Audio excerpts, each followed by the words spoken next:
এই 21 কিলোমিটারের একটা মেট্রো রেল তৈরি করতে আমাদের কিন্তু 33,000 কোটি টাকা লাগছে। অর্থাৎ প্রতি 1 কিলোমিটার মেট্রো রেল তৈরিতে আমাদের প্রায় 1,500 কোটি টাকা লাগছে। এত ব্যয়বহুল একটা প্রকল্প করার পরও যখন এই ধরনের দুর্ঘটনা ঘটে, বিয়ারিং খুলে পড়ে যায়, জাইকার গাফলতিটা আবার ধরার দায়িত্ব ছিল কিন্তু আমাদের। মেট্রো রেলের মূল দায়িত্ব ছিল ব্যবস্থাপনা পরিচালক, সেই কিন্তু আপনার এই সংশ্লিষ্ট বিষয়ে যেহেতু অভিজ্ঞতা ছিল না, এখন জাইকা কি করে গেছে বা কি করে নাই, কতটুকু কোন জায়গায় গাফলতি আছে বা কাজটা যখন বুঝে নিবে জাইকার কাছ থেকে, তখন কতটুকু বুঝে নিচ্ছে সেখানে কিন্তু আপনার বিষয়টা গ্যাপ থেকে যায়। কারণ তারা যা বুঝে দিয়ে গেছে আমি কিন্তু তাই গ্রহণ করেছি, আমি তো সেই সংশ্লিষ্ট বিষয়গুলোতে ওইভাবে পারদর্শী না।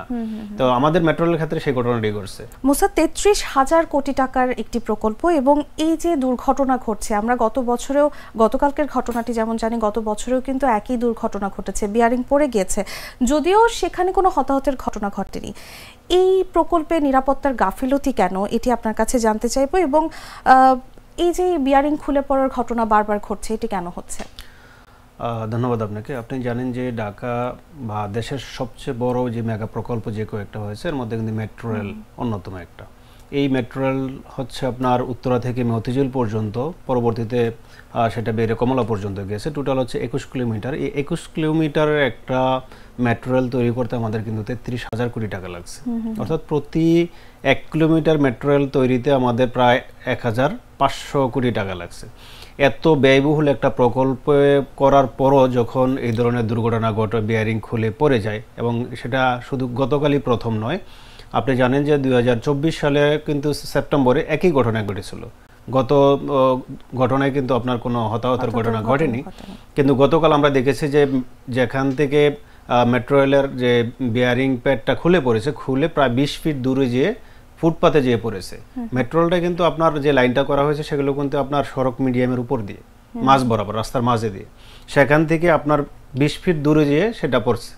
তো এই অবস্থাতে ঘটনাস্থলে কিন্তু ওই পথচারী নিহত হন, আরেকজন পথচারী কিন্তু আহত হয়েছেন।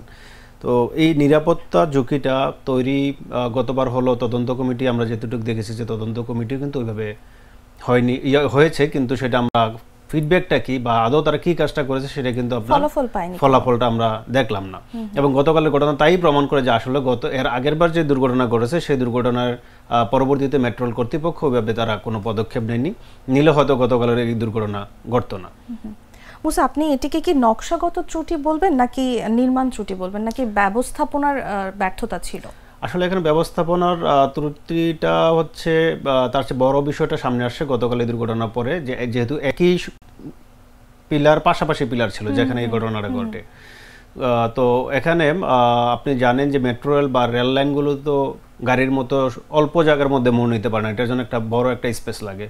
বাংলাদেশের বাইরে অন্যান্য বিশ্বের বিভিন্ন দেশে মেট্রো রেলগুলো কিন্তু অধিকাংশগুলি হচ্ছে সোজা লাইনে চলাচল করে, কিন্তু বাংলাদেশে আপনার এই উত্তরা থেকে মতিঝিল পর্যন্ত বা কমলাপুর পর্যন্ত আপনার 4 থেকে 5টা জায়গায় বড় একটা বাঁক রয়েছে। এর মধ্যে বিজয় সরণি থেকে ফার্মগেট স্টেশনে যাওয়ার জন্য সংসদ ভবনের সীমানার উপর দিয়ে কিন্তু রেল লাইনটা বেঁকে নেওয়া যাওয়া হয়েছে। তো আমরা দেখলাম যে বিজয় সরণি যে স্টেশনটা, এই স্টেশনটা থেকে আপনার ফার্মগেটের যে স্টেশন, এটা প্রায় 10-15 ফিট উঁচু।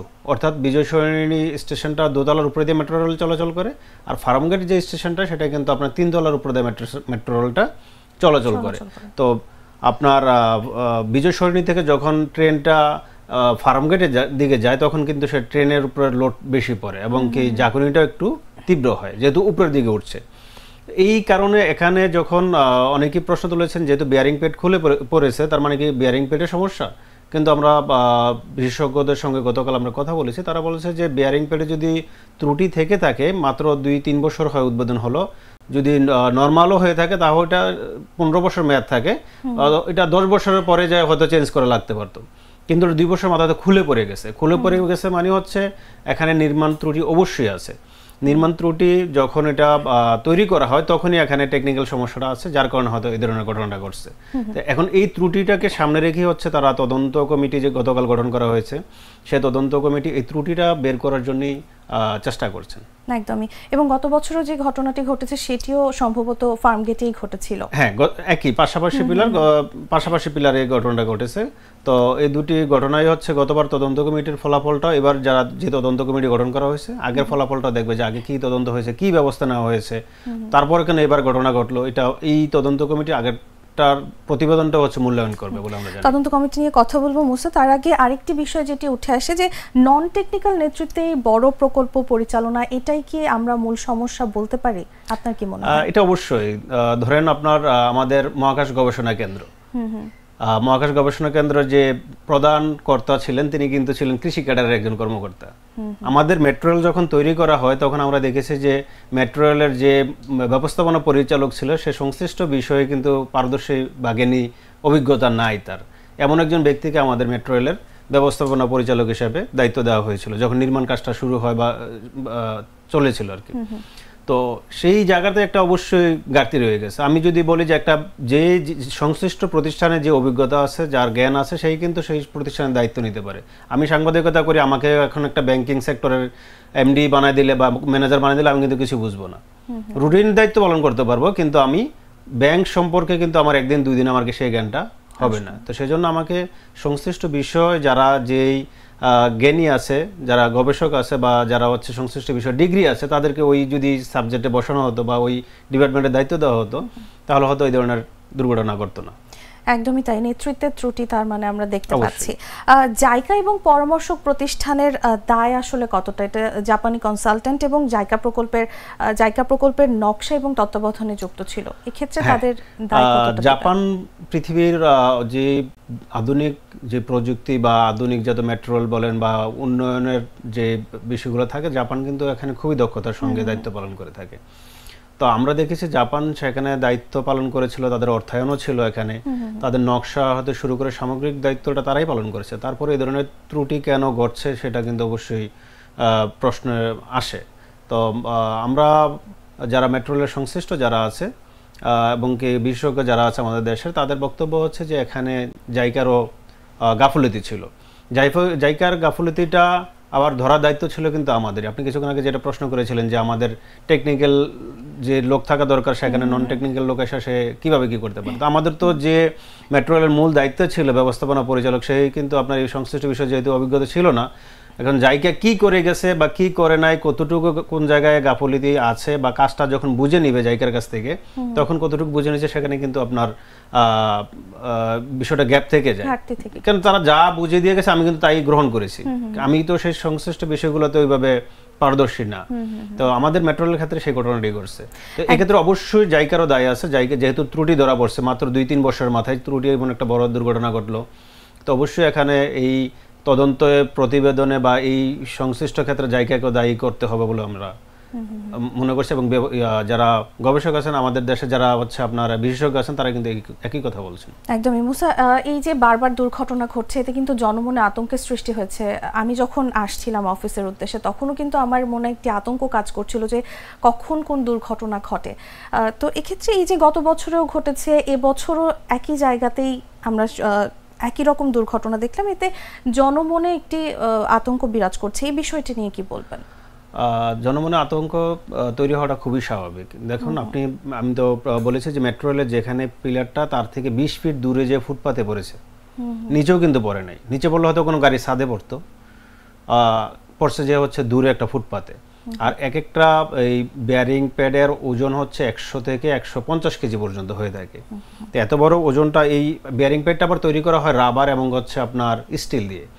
তো এটা যেখানে আমরা আজকে যে কথা বলেছিলাম যে যারা ঘটনাস্থলে প্রত্যক্ষদর্শী ছিলেন তারা যেটা জানিয়েছেন যে যেখানে পড়ছে এখান থেকে বাউন্স করে আবার আরেক জায়গায় যেয়ে পড়ছে। তো এত বড় একটা ওজনের জিনিস যখন নিচে পড়ে, আমরা যখন মেট্রো রেলের নিচে যাতায়াত করি, তো অবশ্যই এটা জনমনে একটা আতঙ্ক তৈরি হয় যে আবার কোন দিক থেকে কি মাথায় খুলে মাথায় পড়ে, এমন একটা আতঙ্ক তৈরি হয়। অথচ এই মেট্রো রেল কিন্তু আপনার নিরাপদ গণপরিবহন, বিশ্বের মধ্যে যদি নিরাপদ গণপরিবহন আপনি হিসাব করেন, এই মেট্রো রেলের দুর্ঘটনা বা মেট্রো রেল এইগুলো কিন্তু তেমন একটা কোথাও শোনা যায় না। তো এক নিরাপদ একটা যানবাহন হিসেবে সবাই এটাকে জানে এবং এটাকে ওইভাবেই মেনটেন করা হয়। তো এই দুর্ঘটনার পরে কিন্তু সেটা মানুষের মধ্যে একটা আতঙ্ক তৈরি হয়েছে।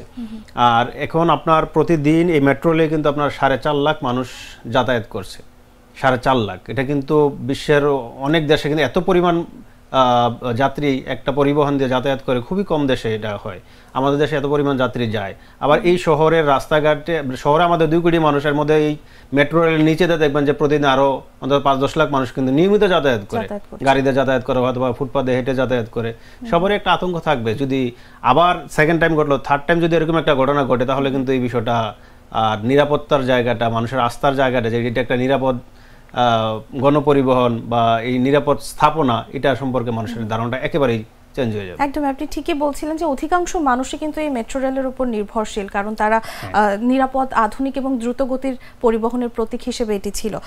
শেষ যে প্রশ্নটি করতে চাই মুসা, তদন্ত কমিটি গঠন হচ্ছে, আপনি বলছিলেন গত বছরেও কিন্তু তদন্ত কমিটি গঠন হয়েছিল, কিন্তু দৃশ্যমান কোনো ফলাফল আমরা দেখিনি। এবারে কি হবে? এবার কি আমরা কোনো ফলাফল দেখতে পাবো, নাকি দোষ চাপাতেই সীমাবদ্ধ থাকবে? আসলে আপনি জানেন যে গত বছর যখন দুর্ঘটনা ঘটে তখন হচ্ছে তদন্ত কমিটি হয়। তদন্ত কমিটি হওয়ার পরে ফলাফলটা কিন্তু মেট্রো রেল কর্তৃপক্ষ সরকারি প্রতিষ্ঠান হওয়ার সত্ত্বেও তাদের ব্যবস্থাপনা খুবই বাজে এই জন্য যে আপনার তাদের এখানে সব কিছুই মনে হয় যে নিজেদের মধ্যে লুকিয়ে রাখার একটা প্রবণতা আছে, যে কোনো কিছু প্রকাশ করবে না, প্রকাশ করলে যদি থলের বিড়াল বের হয়ে চলে আসে, এরকম বিষয়টা আর কি। আমরা গত বছরে তদন্ত কমিটির ফলাফলটা ওইভাবে প্রকাশ করেনি। তো আমরা যেটুকু জানতে পেরেছি যে ওই তদন্ত কমিটিতে ত্রুটিগুলো তারা চিহ্নিত করে, যে আসলে ত্রুটিটা কোথায় বা কেন পড়ে গেল। ওই জায়গাটাতে আমরা দেখেছি যে গতবার যে পিলার থেকে হচ্ছে বেয়ারিং প্যাডটা খুলে পড়েছে, সেখানে তারা সিসি ক্যামেরা লাগিয়ে রেখেছে যে এটা আবার সরে যায় কিনা, নিয়মিত মনিটরিং করছে, এটা করছে। কিন্তু ওইটা থেকে তারা কতটুকু শিক্ষা নিয়েছে, বা তারপরে যদি শিক্ষা নিত, গতকালের ঘটনা কিন্তু আর ঘটে না। তো আমার মনে হচ্ছে যে এখানে অবশ্যই তাদের গাফিলতি আছে, এবং এই ঘটনার মাধ্যমে স্বচ্ছ যদি তদন্ত হয়, আসলে ভবিষ্যতের জন্য তো কি করণীয় উচিত, বা এটা যদি নির্মাণ ত্রুটি থাকে তাহলে সমাধানের রাস্তাও তো আমাকে বের করতে হবে। গণপরিবহন তো এটা বন্ধ রাখা যাবে না। আজকে 11টার পর থেকে আবার যাত্রী পরিবহনটা শুরু হয়েছে প্রায় 22 ঘন্টা পরে। তো একদিনের জন্য যদি এটা বন্ধ রাখেন, শহরে কিন্তু যানজটের মাত্রা অনেক বেড়ে যায়। এটা বন্ধ রাখারও সুযোগ নেই। সুতরাং এটাকে যদি নির্মাণ ত্রুটি থাকে, সেটা ত্রুটি কিভাবে সমাধান করে কাজটা মানে যাতায়াতের আরো সহজ করা যায়, নিরাপত্তার ব্যবস্থাটা আরো জোরদার করা যায়, এই ব্যবস্থাটা অবশ্যই তাদেরকে দেখা উচিত। অবশ্যই, এবং আমাদেরও প্রত্যাশা থাকবে যে তদন্ত কমিটি ঠিকঠাকভাবে তদন্ত করে দৃশ্যমান একটি ফলাফল যেন আমাদের সামনে নিয়ে আসেন। জি অবশ্যই। মুসা, আপনাকে অসংখ্য ধন্যবাদ আমাদের সময় দেওয়ার জন্য। আপনাকেও ধন্যবাদ।